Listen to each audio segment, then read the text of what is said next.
بسم الله الرحمن الرحيم والعاديات ضبحا. அஸ்ஸலாமு அலைக்கும் வரஹ்மத்துல்லாஹி வபரகாத்துஹு. தினம் ஒரு தகவலின் இன்றைய செய்தி, அல்லாஹு ரப்புல் ஆலமீன் வழங்கியிருக்கக்கூடிய ஏராளமான ஒரு அருட்கொடை விஷயங்களிலே செய்திகளை ஒருவருக்கொருவர் பரிமாறிக்கொள்ளக்கூடிய தகவல் தொழில்நுட்பம் ஒரு மிகப்பெரிய ஒரு அருளாக இருக்கிறது.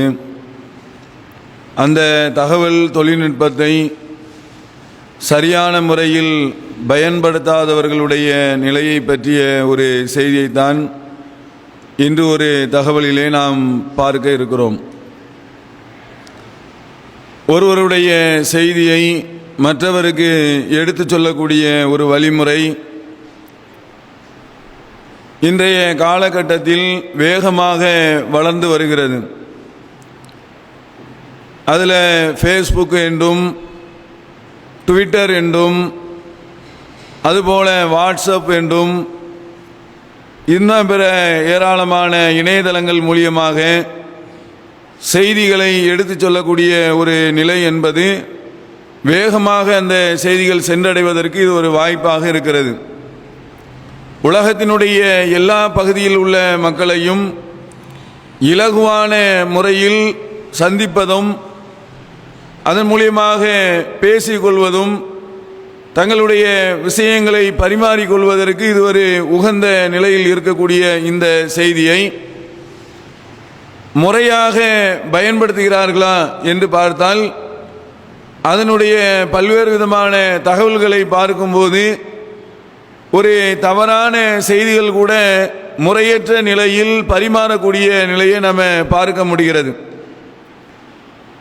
ஒரு காலம் இருந்தது, அந்த காலகட்டத்தில் ஒரு தகவலை இன்னொரு நாட்டிற்கு எடுத்து செல்வதாக இருந்தால் அதற்கு பல நாட்கள் பிடிக்கக்கூடிய நிலை இருந்தது.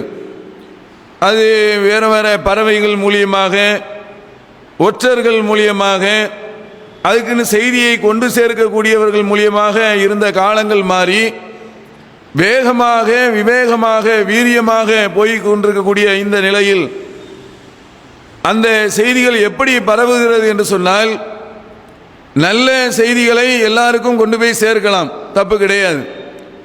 ஏனென்று சொன்னால் இன்னைக்கு செல்போன் வைத்திருக்கக்கூடிய, அதிலும் குறிப்பாக நெட்டு வைத்திருக்கக்கூடியவர்கள் ஒவ்வொருவரும் ஒரு செய்தியாளர் என்ற ஒரு நிலைக்கு மாறிடுறாங்க.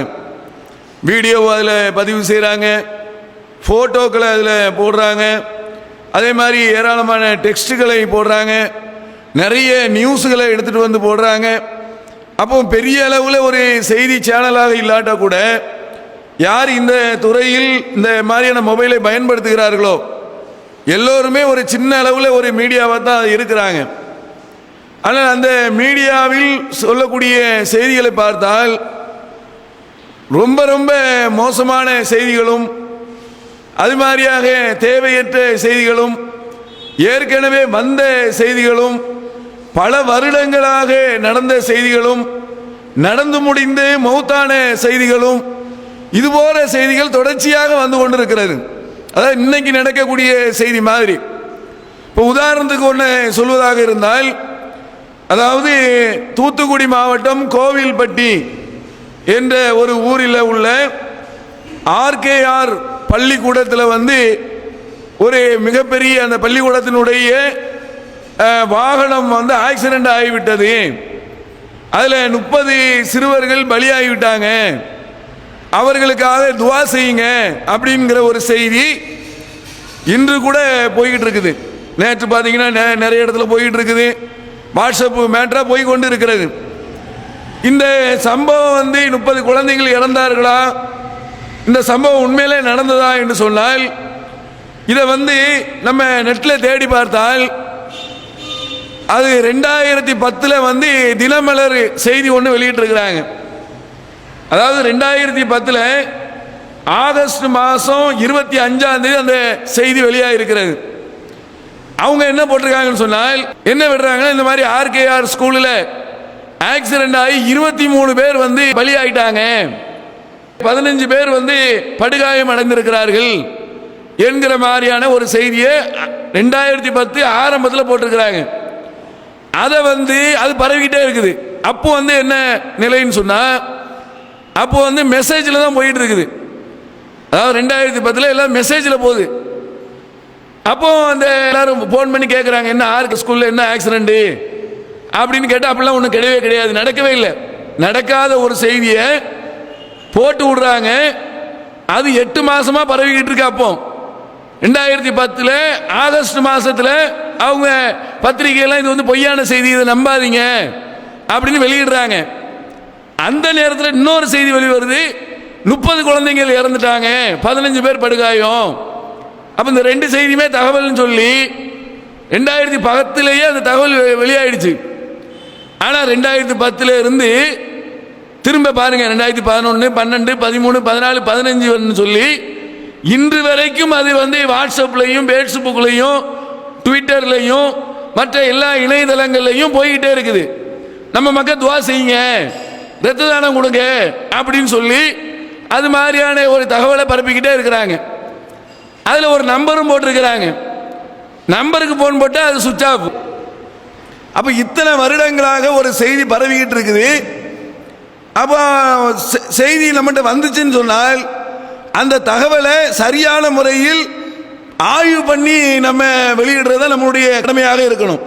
ஒரு ஆளுக்கு நம்ம பரப்புறோன்னு வைங்களேன், ஒரு செய்தியை நம்ம ஒரு சின்ன பட்டன் நமக்குலாம் அது பாட்டு போகுது, 1000 பேருக்கு போயிடுது. எவ்வளோ பேர் லிங்கில் இருக்கிறாங்களோ அவ்வளோ பேரோட அது பறந்ததா இல்லையா? அப்போ அவ்வளவு பெரிய செய்திகளுக்கும் யார் தான் பொறுப்பாளர்? இவர் மூலியமாக யாருக்கு போகிறதோ அவர் தான் அதற்கு பொறுப்பாளர். அல்லாஹ் ரப்பல் ஆலமீன் குர்ஆன்ல சொல்றான், தீயவன் ஒரு செய்தியை உங்களுக்கு கொண்டு வந்தால் அதை நீங்க தெளிவுபடுத்திக்காங்க. இப்போ நம்ம யார்கிட்ட இந்த செய்தி அப்படிப்பா உன்கிட்ட வந்துச்சுன்னு சொன்னா, மூசா அனுப்புனாரு, ஈசா அனுப்புனாரு, இப்படி போய்கிட்டே இருக்கும். அதனுடைய தரம் என்ன யாருக்கும் தெரியாது. உண்மையில நடந்துச்சா நடக்கவும் கிடையாது. அப்ப எவ்வளவு பெரிய ஒரு பாரதமான செய்தி பாருங்க. அதே மாதிரி பார்த்தால் ரத்த தானம் கொடுங்க அப்படின்னு சொல்லி ஒரு நம்பரை போட்டு விடுறாங்க. அது ரத்த தானம் கேட்டு அவருக்கு உடம்பு சரியாகி அவர் காலேஜில் படிச்சுக்கிட்டு இருக்காரு. இப்பவும் அதே இது பரவிக்கிட்டு இருக்கு. நான் ஆரம்ப காலத்தில் ரத்த தானத்துக்காக என் நம்பரை கொடுத்தேன். எல்லாரும் இன்னும் இப்பவும் போன் அடிச்சுக்கிட்டே இருக்கிறாங்க. அதனால சுவிட்சையே ஆஃப் பண்ணுன்னு சொல்லி அந்த நம்பரையே க்ளோஸ் பண்ற அளவுக்கு போகுதுன்னு சொன்னால் யாரும் அதை ஆய்வு பண்றதே கிடையாது. அது பாட்டுக்கு போட்டு விடு அப்படின்னு சொல்லி. அதே மாதிரி ஒரு செய்தி, பாஜக பிரமுகர்கள் தன்னை தானே வெட்டி கொண்டு போலீஸ்ல போய் சரண்டர் ஒரு 2-3 நாளைக்கு போட்டி போகுது. பார்த்தா அது 1 வருஷத்துக்கு முன்னாடி நடந்தது. ஒரு செய்தியை போடுறதா இருந்தால் செய்தி போடலாம், தப்பு கிடையாது. உண்மையான தகவலான ஆய்வு செய்து கொண்டு அந்த செய்தி போடுவது தவறு கிடையாது, 4 பேருக்கு தெரிய வைக்கலாம். ஆனால் அந்த தகவல்ல எந்த டேட்ல அது நடந்துச்சு, அதனுடைய காலாவதி என்ன, அதை தெரியப்படுத்தணுமா இல்லையா? ரத்த தானம் வருஷம் மூலமா கேட்டுக்கிட்டு இருப்பான். 4 நாள் மிஞ்ச நாள் 5-6 நாள் ஆஸ்பத்திரியில் இருப்பான். அந்த நேரத்தோடு முடிஞ்சு போச்சு. 2013 நடந்த ரத்த தானம் கேட்டு ஒரு இது வெளியே வந்துச்சுன்னா இப்பவும் 2015 ரத்த தானம் கொடுன்னு கேட்டுக்கிட்டு இருந்தால் அப்ப எவ்வளவு பெரிய ஒரு தவறான ஒரு செயலை நம்ம மக்கள் அறியாமல் செய்து கொண்டிருக்கக்கூடிய ஒரு நிலையை பார்க்கிறோம். அதே மாதிரி பாத்தீங்கன்னு சொன்னா இப்போ ஒரு போர் நடந்துச்சு இல்லையா, பாலஸ்தீனத்துக்கும் இஸ்ரேலுக்கும் ஒரு போர் நடக்கிறது. அந்த போர் நடக்கக்கூடிய நேரத்தில் அதுல சில படங்களை போட்டு விடுறாங்க. வானவர்கள் போர்க்களத்தில் கலந்துக்கிட்டாங்க அப்படின்னு சொல்லி என்னமோ ஒரு வானத்தில் ஒரு மாதிரி சுழண்டு வர்ற மாதிரி, ஒரு பறவை போற மாதிரி, குதிரையில பறவை போற மாதிரி இப்படிலாம் போட்டு விட்டாங்க. இது மக்கள் ஷேர் பண்ணிட்டு அல்ஹம்துலில்லாஹ் இது வானவர்கள் வந்துட்டாங்க அப்படி இப்படின்னு சொல்லி பயங்கரமா பரவுது. வானவர்கள் ஒரு போர்க்களத்தில் கலந்துக்கிட்டால் அங்க ஒரு ஆள் தப்பிக்க முடியுமா? அப்ப அதெல்லாம் மக்கள் சிந்திக்கிறதே கிடையாது. மாணவர் மாதிரி பணக்கு கிராபிக் எது வேணாலும் பண்ணலாம். யார் தலையை தூக்கி யார் மேலையும் மாற்றி வைக்கலாம், யார் உடம்பையும் வெட்டிக்கிட்டு வேற உடம்பையும் வைக்கலாம், எந்த இடத்துலையும் எந்த நபரையும் இருக்கிற மாதிரி மாற்றி வைக்கலாம், வச்சுட்டு போட்டு விடலாம். அதெல்லாம் போட முடியும், பெரிய விஷயம் கிடையாது. அப்ப அவங்க பாட்டுக்கு போட்டு விடுறாங்க. அதே மக்கள் என்ன செய்றாங்க, ஷேர் பண்றாங்க. இதன் மூலியமா என்ன நம்ம கருத்தை வரும், இந்த போர்க்களத்தில் இந்த போர் நடந்துகிட்டு இருக்கும்போது அல்லாஹ் வானவர்களை அனுப்பினான்ங்கிற ஒரே ஒரு செய்தியை நாம மக்களுக்கு பரப்பிக்கிட்டு இருக்கிறோம். அப்ப கியாமத் நாளில் இதுக்கு பதில் சொல்லக்கூடிய ஒரு நிலை இருக்கிற எந்த அளவுக்கு நபிகள் நாயகம் ஸல்லல்லாஹு அலைஹி வஸல்லம் சொல்றாங்க, தங்களிடத்தில் யாரிடத்தில் வர்ற செய்தியெல்லாம், தன்னிடத்தில் வரக்கூடிய செய்தியை எவன் பரப்புகிறானோ அவன் தான் பொய்யன் என்பதற்கு அளவுகோல்.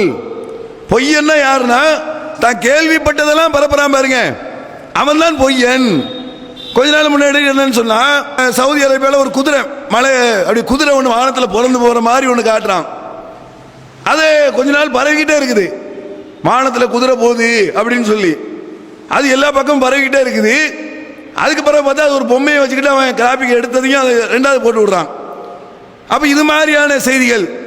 அதே மாதிரி வந்து அமெரிக்காவில் காபத்துல்லா மாதிரியே ஒரு ஒயின் ஷாப் திறந்துட்டான் அப்படின்னு சொல்லி போச்சு. 4 நாளைக்கு முன்னாடி வரைக்கும் போயிட்டு இருக்கு. நம்ம தப்புன்னு சொல்லி உணர்வுல எழுதி தினம் ஒரு தகவலில் பேசி இது மாதிரிலாம் நம்ம செஞ்ச பிறகு கூட இன்றைக்கும் என்ன இருக்குது, அது மாதிரி பரவி கொண்டிருக்கக்கூடிய ஒரு நிலையை நம்ம பார்க்க முடிகிறது. உதவி செய்யுங்க அப்படின்னு போட்டு விடுறாங்க. யாருன்னு தெரியாது, எவருன்னு தெரியாது, என்னன்னு தெரியாது. நீங்கள் வந்து அல்லாஹ்வுக்கு உதவுறாருன்னா இவருக்கு உதவுங்க, அவர் படுத்த படுக்கையாக கிடக்கிற மாதிரியும் அப்படி ஒன்று இருக்குதுன்னு வைங்களேன். வருஷத்துல 4 வருஷமா போயிட்டே இருக்குது. அவரே அதை பார்த்தா நொந்துருவாளா இல்லையா? ஒரு ஹாஸ்பிட்டலில் கடந்த நேரத்தில் உள்ள போட்டோவை எடுத்து போட்டு இன்னைக்கு வரைக்கும் பரவிக்கிட்டே இருக்குது, எல்லா இடத்துலையும் போய்கிட்டே இருக்குது. அப்போ அந்த மாதிரி இருந்தால் சம்பந்தப்பட்ட நபர் அதை பார்க்கும்போது அந்த நேரத்தில் நம்ம நோய்வாய்ப்பட்டது 4 வருஷத்துக்கு முன்னாடி, இப்போ போட்டு உதவி தாங்கன்னு கேட்டுக்கிட்டு இருக்காங்கன்னு சொல்லி அது ஒரு இழிவான ஒரு நிலையை அடையக்கூடிய பார்க்கிறோம்.